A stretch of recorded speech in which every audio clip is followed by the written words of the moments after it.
उत्तर प्रदेश में इस समय जो सबसे ज़्यादा चर्चा चल रही है, वो 10 जगह पे जो उपचुनाव होने वाले हैं, उसकी चर्चा है और उसमें शामिल है कानपुर का सीसामऊ क्षेत्र भी। क्योंकि यहाँ के जो विधायक हैं इरफान सोलंकी समाजवादी पार्टी के, उनका ये माना जा रहा है कि बहुत जल्दी उस सीट पर अब चुनाव होंगे। यहाँ पर एक नाम भी सामने आ गया है, वो है इरफान सोलंकी की पत्नी नसीम सोलंकी का, जिसको कि समाजवादी पार्टी की जिला कमेटी ने एक प्रस्ताव पास करके उस नाम का प्रस्ताव पास कर दिया है। इस पे बात करने के लिए हमारे साथ मौजूद हैं समाजवादी पार्टी के दूसरे विधायक हसन रूमी, उनसे बात कर लेते हैं। रूमी जी, एक सुनने में आया और हमारी बात भी हुई थी, कमेटी ने एक प्रस्ताव पास कर दिया कि अब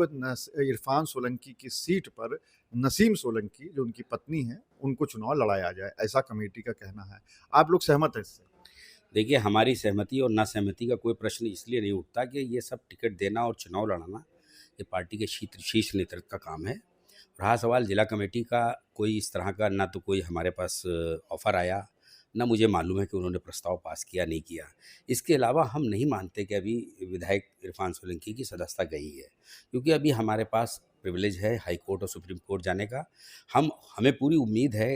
कि हमको हाई कोर्ट से 100% रिलीफ मिलेगा। हमें रिलीफ मिल जाएगा तो चुनाव की क्या ज़रूरत है। और किसी कारण 1% अगर चुनाव की ज़रूरत हुई और वहाँ से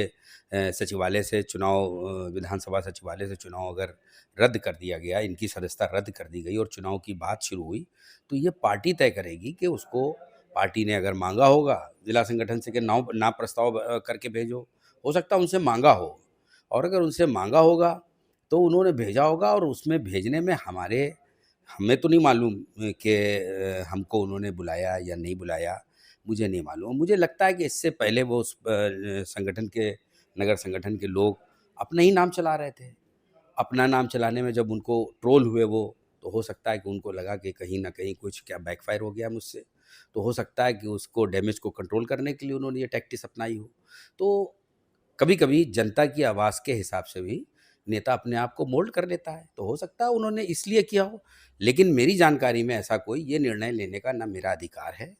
और ना मुझे इस निर्णय के बारे में कोई कुछ मालूम है, और मैं तो इस उम्मीद और इस भरोसे के साथ पार्टी के से अपनी बात रख रहा हूँ कि इनको, और जबकि हमारी पार्टी ने बाकायदा लीगल एड देने के लिए जो भी कानूनी सलाह है, जो भी कुछ है, उसको परिवार के साथ मैं गया था, तो उन्होंने कहा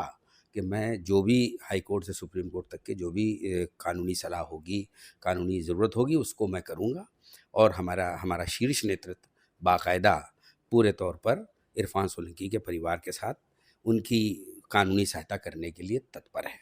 तैयार है। अभी आपने कहा कि आपसे पूछा भी नहीं गया और आपको बताया भी नहीं गया, तो क्या ये जब इतना बड़ा निर्णय लिया गया, आप विधायक हैं और आपके दूसरे विधायक अमिताभ बाजपेयी जी भी हैं समाजवादी पार्टी से, उनसे भी हमारी बात हुई थी, तो वो भी ये बात कह रहे थे कि हमें बताया नहीं गया, हमसे पूछा नहीं गया। तो क्या जो सपा की, इसका मतलब ये हुआ कि जो कमेटी है, वो आप जो शहर के विधायक हैं, उनको क्या अपने भरोसे में नहीं ले रही है? देखिए, हो सकता है कि उनको लग रहा हो कि हम लोग भरोसे के लायक नहीं हैं उनके। ऐसा भी कभी-कभी संगठन को लगता है कि विधायकों को किनारे करके अपना काम करो, हो सकता है। और जहाँ तक मुझे, जो मेरी अपनी जो पॉलिटिकल रीडिंग है, उस पॉलिटिकल रीडिंग के हिसाब से मेरा अपना मानना है कि हमारे नगर के संगठन को सबको लेके साथ चलने का एक ज़रिया होना चाहिए। सबको गले से लगा के चलना चाहिए, और नगर संगठन अगर स्वयं अपने आप को चमकाने के लिए दूसरे को गिराने की कोशिश करेगा, तो कहीं न कहीं ये, आप जैसे मीडिया के तमाम पत्रकार हमसे सवाल कर चुके हैं, तो शीर्ष नेतृत्व इस सब पर नज़र रखे हुए है, और मुझे लगता है कि ऐसी बातों से नगर के संगठन को बचना भी चाहिए।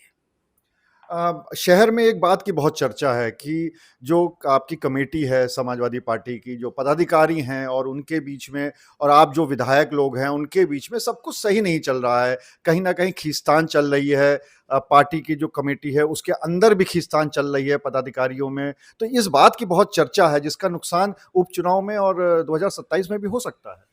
देखिए, बिल्कुल नहीं हो सकता, क्योंकि ये संगठन के ये लोग जो हैं, कुछ भी चाहें, लेकिन जनता वो चाहती है जो राष्ट्रीय नेतृत्व चाहता है, और जनता वो चाहती है जो ज़मीन पर मेहनत करने वाला, टिकट पाने वाला होता है। जनता उसके साथ होती है। ऐसा परिणाम देखिए, कभी कभी संगठन जब वाहवाही होती है तो अपने क्रेडिट पे लेता है कि साहब ऐसा है कि मैंने ये कर दिया, मेरे नेतृत्व में 3 विधानसभा जीत गए और 3 विधायक जीत गए। देखिए, समाजवादी पार्टी का टिकट और पार्टी का प्रत्याशी, ये जब दोनों का सामंजस्य राष्ट्रीय नेतृत्व अपने पैरामीटर पर चुनकर किसी को उम्मीदवार बना के भेजता है, तो मैं समझता हूँ कि ये पार्टी का क्रेडिट होता है और उस कैंडिडेट की मेहनत होती है, जिसका क्रेडिट सो कॉल्ड लेने की नगर संगठन कोशिश करता ज़रूर है, क्योंकि पार्टी के नेतृत्व ने जो सोचकर संगठन की जिम्मेदारी कमेटी को दी थी, उसकी समीक्षा समय समय पर होती है, फीडबैक लिया जाता है। उस फीडबैक में जहाँ तक आपने कहा है कि पूरे शहर में इस तरह की चर्चा, आपके माध्यम से ये पता चल रहा है, क्योंकि आप लोग मीडिया के लोग हैं, सड़क पर रहते हैं, लोगों से बात करते हैं, तो निश्चित रूप में जब आप जैसे बुद्धिजीवी पत्रकारों को कमेटी की कारकर्दगी का एहसास है या पता है, फीडबैक है, तो हमारा राष्ट्रीय नेतृत्व जो है यहाँ पर या पूरे प्रदेश में कहीं भी ज़िले में कोई बात होती है, उनको सब कुछ मालूम रहता है। हमारे नेता आदरणीय अखिलेश यादव जी, जो अब जिस तरीके से उनकी एक इमेज बनी है, एक पीडीए के महानायक और देश के जननायक के रूप में जिनका उभरता हुआ चेहरा, व्यक्तित्व जो है, निश्चित रूप में समाज के सर्वमान्य लोगों में अब ये धरातल पर आ गया है। और अब जो है उनको संगठन की, पार्टी के एक-एक व्यक्ति के कारकर्दगी की, उनकी एक्टिविटीज़ की खूब जानकारी है और उस जानकारी के हिसाब से समय-समय पर उनकी समीक्षा होती है और उस समीक्षा के हिसाब से जो उनका निर्णय होता है, उस निर्णय को धरातल पर आप सब देखते हैं। जो शहर में बड़े-बड़े प्रदर्शन जो पार्टीज़ करती हैं, अभी भी नीट के बाद आपकी जो पार्टी है उसकी नगर कमेटी ने प्रदर्शन किया, उसमें सारे पदाधिकारी भी मौजूद थे, लेकिन विधायक गायब थे उसमें से। आप भी नहीं थे, अमिताभ बाजपेयी जी भी नहीं थे, इरफान सोलंकी तो खैर जेल में हैं। तो क्या मतलब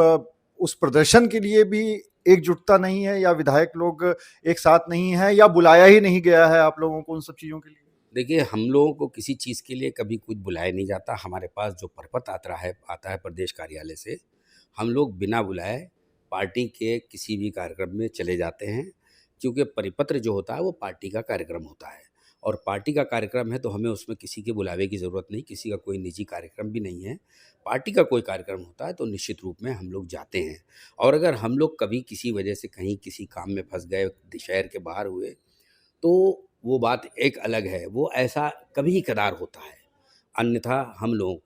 हम इसकी भी परवाह नहीं करते कि कोई बुलाए ना बुलाए। अच्छा, नीट की जहाँ तक आपने बात की, तो नीट के कार्यक्रम में हमारा युवा संगठन मुलायम सिंह यूथ ब्रिगेड का, वो और क्या कहते हैं, जो अभी माननीय जननायक अखिलेश यादव जी के नाम पर जो आपत्तिजनक टिप्पणी की थी, उसके लिए हमारा नगर का माननीय मुलायम सिंह यूथ ब्रिगेड के संगठन ने बढ़-चढ़ कर हिस्सा लिया और काम किया। तो इन लोगों को लगा कि मेन बॉडी वालों को नीट पे भी किया, तमाम युवा संगठनों ने यूनिवर्सिटी में भी किया, तो इन लोग को लगा हम पिछड़े जा रहे हैं, जबकि ये मास्टर बॉडी है और इनको सारे युवा संगठनों को साथ में लेकर, विधायकों को साथ में लेके एक बड़ा आंदोलन करना चाहिए था, क्योंकि ये देश के भविष्य के विषय का काम था और इसमें हमारे वो युवा लोग जो देश को अच्छी स्वास्थ्य सेवाएं देने के लिए, तत्पर होने के लिए तैयारी करते हैं और जब नीट एंड क्लीन कोई परीक्षा नहीं होती है, तो फिर उसमें ज़िम्मेदारी है विपक्ष के लोगों की कि वो आएँ सड़कों पर, जवाब माँगे, सदन में जवाब माँगे। जैसा कि अभी हमने देखा लोकसभा में पार्टी के नेता प्रतिपक्ष ने जब नीट के ऊपर विषय पर बात करने की कोशिश की, तो सत्ताधारी लोगों ने माइक बंद कर दिया, जो हमेशा करते चले आए हैं। तो इसलिए संगठन बुलाएगा तो ज़रूर जाएँगे और पार्टी का परिपत्र आएगा तो ज़रूर जाएँगे। हम लोगों को संगठन के बुलावे और ना बुलावे की कोई भी परवाह नहीं है। अब अभी कुछ समय पहले की बात है, यहाँ पर गठबंधन की एक जनसभा हुई थी जिसमें राहुल जी और आपके अखिलेश जी दोनों ही मौजूद थे। वहाँ पर भी कुछ खींचतान आपके और पदाधिकारियों के बीच में, मतलब आप लोगों के आ रही थी। कुछ ऐसा भी मामला आ रहा था कि कुछ पदाधिकारी खुद चढ़ गए ऊपर मंच पे, दूसरों को मौका नहीं दिया, विधायकों को मौका नहीं दिया। तो ऐसी बात भी हम लोगों के देखने में आई थी। मैं बड़ी बेबाकी से इस बात को स्वीकार करता हूँ कि नगर के संगठन ने उस कार्यक्रम को, जैसे एक होता नहीं है हाईजैक करना, अपने लिए, अपने परिवार के लिए, ना कोई कार्यकर्ता का उसमें कोऑर्डिनेशन लिया, ना कि समाजवादी पार्टी के जो लगातार ज़मीनी लड़ाई पर लड़ने वाले लोग थे, उनको धूप में किनारे खड़ा कर दिया और स्वयं अपने परिवार के लोगों को मंच पे ला के बिठा दिया और राष्ट्रीय नेतृत्व इन सब चीज़ों को बड़ी पैनी निगाह से देख रहा था। समय आने पर राष्ट्रीय नेतृत्व इन सब पर कार्रवाई भी करेगा निश्चित रूप में, क्योंकि राष्ट्रीय नेतृत्व ने जिस उम्मीद और कसौटी के साथ नगर संगठन की कमान दी होती है, अगर उस पे वो खरा नहीं उतरता है तो निश्चित रूप में उस पे कार्रवाई होती है। तो आप थे हसन रूमी, जिनकी बातों से साफ तौर पे लग रहा है कि कहीं न कहीं जो समाजवादी पार्टी का नगर संगठन है और जो विधायक यहाँ पर हैं कानपुर में, उनके बीच में कहीं खींचतान चल रही है और ये कहा जा सकता है कि समाजवादी पार्टी की कम से कम नगर कमेटी में जो यहाँ की इनकी बॉडी है, उसके अंदर all is not well. Anurag Agarwal, TV 9 Kanpur.